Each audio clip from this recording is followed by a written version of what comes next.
আজকে বৃন্দাবনে আমার তৃতীয় দিন। আগের ভিডিওতে প্রেম মন্দির, নিধিবন এইগুলো সব দেখিয়েছিলাম। আজ আপনাদের দেখাবো বরসানা এবং গোকুল, এছাড়াও গেছিলাম যমুনা নদীর ঘাটে। তবে চলুন আজকে প্রথমে যাই Barsana. Good morning from Barsana. যাচ্ছি এখন রাধারানী মন্দিরে। উঠছি এখন এই সিঁড়ি দিয়ে 150টা সিঁড়ি ভেঙে উঠছি। তো এই দিক দিয়ে সিঁড়ি এইভাবে যেতে যেতে যেতে যেতে যেতে একদম 250 মিটার উঁচু ভানুগড় পাহাড়ে চূড়ায় কিন্তু সেই মন্দিরটি অবস্থিত, রাধারানী মন্দির। এবং আরও কিছু বেশ এখানে স্থানীয় কিছু নাম আছে।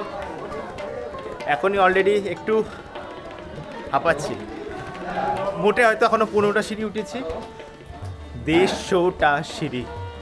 চলো একটা নতুন চ্যালেঞ্জে তোমাদের দেখাচ্ছি। হয়তো 20টা মতো বা 25টা সিঁড়ি উঠেছি। এখানটা একটু আবার নর্মাল, আবার এখান থেকে কিন্তু সিঁড়ি উঠছে। তো আমাদের ফ্যামিলি মেম্বার এখন অনেকটা পেছনে, আমি সামনে দাঁড়িয়ে দেন আবারও কিছু বলছি। এই পর্বতটা কিন্তু রয়েছে আর সামনে উপরে মন্দির। এই সেই লাডলিজি মহারাজ বরসানা লেখা রয়েছে, শ্রী লাভলিজি মহারাজ বরসানা। এই হচ্ছে এন্ট্রি গেট। ভেতরে ক্যামেরা অ্যালাউ নেই, সেটাও দেখাচ্ছি। চলে এসছি একদম মন্দিরে উপরে, একেবারে 250 মিটার উচ্চতা। পলিথিন ব্যাগ ব্যবহার করা একদম বর্জন, এটা লেখা রয়েছে এখানে। আর উপরে একবার ভিউটা দেখো কতটা উপরে আমরা এখন চলে এসেছি। এগুলো এক একটা চ্যালেঞ্জ, আর তোমাদেরও একটা ভার্চুয়ালি কিছুটা দেখানো যে কোথায় কী যাচ্ছে। তোমরা বাড়িতে বসে এনজয়টা করো জাস্ট। জানি না ভয়েস কতটা যাচ্ছে, বাট আমি আজকে মাইক নিয়ে বেরোয়নি, মাইকটা রুমেই রেখে চলে এসেছি। একবার দেখাই, সাইডে দাঁড়াই, এখনও বাড়ির লোক সব উঠছে। আর এখান থেকে কিন্তু পুরোটাই একদম মানে সেরা জায়গা, সেরা জায়গা। বরসানা ছিল রাধার জন্মস্থান এবং তার পিতা এখানেই রাজ করতেন। লাডলিজি মহারাজ বলতে শ্রীকৃষ্ণের প্রিয় রাধারানীকেই বোঝায়, এবং লাডলি নামের অর্থ প্রিয়জন। এই হচ্ছে সেই লাডলিজি অর্থাৎ রাধারানীর সেই মন্দিরটা, যেটাতে এখন উঠছি। বাইরেটা একবার দেখাই, সানলাইট এদিকে জাস্ট একেবারে ভিউটা বিভৎস ভালো। রাধে রাধে রাধে।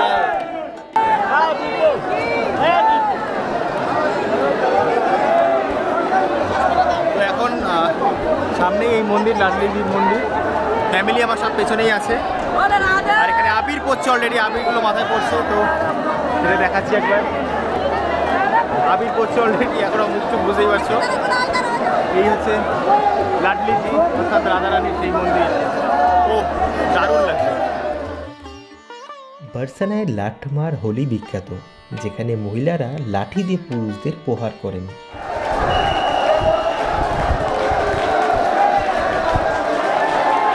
তো এবার এখান থেকে নামার পালা। তো ওঠার সময় যেমন সিঁড়ি দিয়ে উঠেছিলাম, নামার সময় সিঁড়িদের নামছি। আর এখানে কিন্তু তোমরা অনেকেই রোপওয়ে করেও কিন্তু নামতে পারো, ওদিকে রয়েছে। আমি যাইনি ওদিকে, কারণ পায়ে হেঁটে যে এক্সপিরিয়েন্সটা করা যায় সেটা কিন্তু অবশ্যই ওগুলোতে করা যায় না। তো অলরেডি আমাকে আবিরে অনেকে দিয়েছে, মুখটুকে দিতে গেছিলো বাট মুখে দিতে পারেনি। বাট এখানে এখন কিছু বলা যাবে না, তো রং খেলায় এসেছি। তো সেটা নিয়েই বা জায়গাটা এবার এখান থেকে চলে যাবো নিচের দিকে আবার। এরপর চলে গেছিলাম গোকুলে।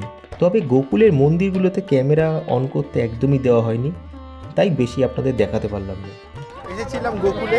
তো গোকুলে একটা কথা সাবধান করে দিই, গোকুলে কিন্তু প্রত্যেকটা গলি গলিতে স্ক্যাম। আমাদের সাথেও স্ক্যাম হতে গেছিলো, আর একটু জন্য বেঁচে গেছি। আর গোকুলটা কেন বিখ্যাত, শ্রীকৃষ্ণের ছোটোবেলাটা কিন্তু এখানেই কেটেছে। তো ভেতরে সব মন্দিরে ক্যামেরা অ্যালাউ করেনি, তাই আমি কোনো শট তুলতে পারিনি। আর এখানে যশোদা দেবীর ঘাট রয়েছে, তাদের বাড়ি রয়েছে। আর যেগুলো দেখছিলাম বেশ কিছু মন্দির রয়েছে। আর এই সেই জায়গা। আর পাশেই যমুনা নদীর ঘাটও রয়েছে, সেটাই একটা দেখা। মানে খুব একটা যে ভালো সেটা আমার লাগলো না। আর ছোটোবেলাটা সিচুয়েশন দেখি এখানেই কেটেছে, তো সেটাই একটা কথা। আর মথুরা থেকে 15 কিলোমিটার দূরে এটা, কারণ কংসের হাত থেকে বাঁচার জন্য শ্রীকৃষ্ণকে এখানে কিন্তু আনা হয়েছিল। তো এটাই তার মানে এটাই গোকুলের বিখ্যাত জায়গা। এবার চলে যাচ্ছি যমুনা নদীর ঘাটে। এবার চলে আসলাম যমুনা নদীর ঘাটে। এবার এই ঘাটটা হচ্ছে মানে গোকুলের যে ঘাটটা রয়েছে এটাতে মানে সবাই এখানে লোকাল লোক বলেন এটাই যে মা যশোদা নাকি শ্রীকৃষ্ণকে এখানেই স্নান করতে নিয়ে আসতেন। তো তার জন্য ঘাটটা এতটা ফেমাস, তো অনেকে স্নান করছে। আর এখানে দুটো কিছু বানানো রয়েছে মানে উপরে এরকম, তো ম্যাক্সিমাম লোকই এটা ছবি তোলার জন্য কিন্তু এখন ব্যবহার করে। আর এখানে একটা ঢালান টাইপ কিছু রয়েছে, ওদিকে বাঁধানো ঘাটও রয়েছে, এখানে একটা গাছ রয়েছে।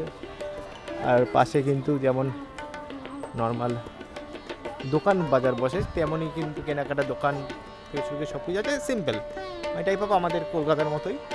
তবে এখানে কি যে সব জায়গাতেই মানুষ চলে যায় ছবি তুলতে, তো যাই দেখছি কেউ এখানে বসে আছেন, কেউ এটা করছেন, ঠিক আছে। এখানে এদিকে মার্কেট রয়েছে, তো আমি একটু ভাবলাম একটু কটা শর্ট তোমাদের দেখিয়ে দিই, তার জন্য একটু আসলাম। আর এদিক দিয়ে গেলে কিন্তু অনেকটা শর্ট বেশ তোলা যায়, তার জন্য আর কি একটু যাওয়া, একটু দেখা, তাই আর কি।